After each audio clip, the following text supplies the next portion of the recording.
Oke sahabat lintas, kali ini saya akan memberikan informasi bagaimana sih cara menghilangkan video truk oleng yang kena hak cipta. Berikut videonya. Kita buka dulu Google Chrome, lalu kita cari YouTube Studio, pencet YouTube. Kita tunggu sebentar, lagi loading.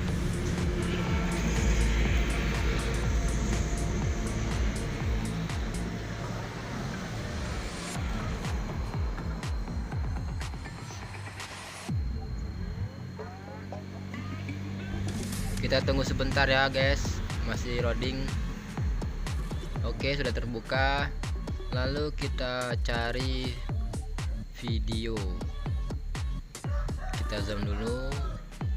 Kita pencet di lambang video. Habis itu kita cari video yang terkena hak cipta.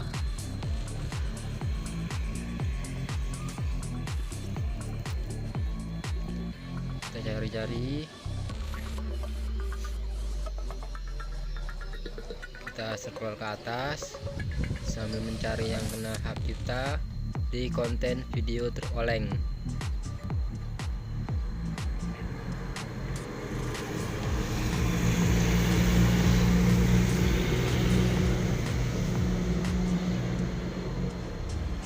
Setelah ketemu videonya, kita lalu pencet bagian tidak dapat termonetisasi. Lihat detail. Kita pencet lihat detail ya.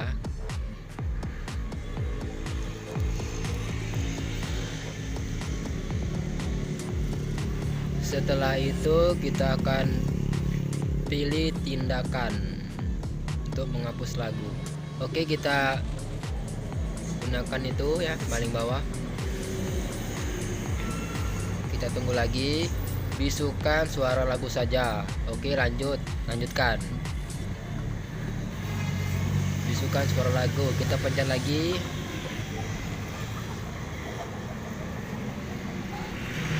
Ini sudah diproses ya, kita tinggal menunggu hasilnya. Nanti kalau sudah berhasil lagunya dihapus, akan jadi seperti ini. Lambang dolarnya sudah hitam, itu tandanya sudah berhasil.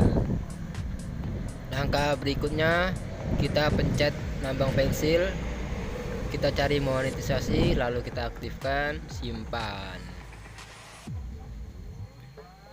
Setelah sudah tersimpan, maka lambang dolarnya akan berwarna hijau. Itu tandanya iklan sudah masuk di video kita, dan penghasilannya pun masuk ke YT Studio kita. Nah, ini dia. Kalau kita mengupload video truk oleng pakai lagu bebas, nanti penghasilannya akan dibagi dua dengan pemilik lagu. Oke, semoga bermanfaat, semoga paham lah ya. Jangan lupa like, komen, dan subscribe. Bye.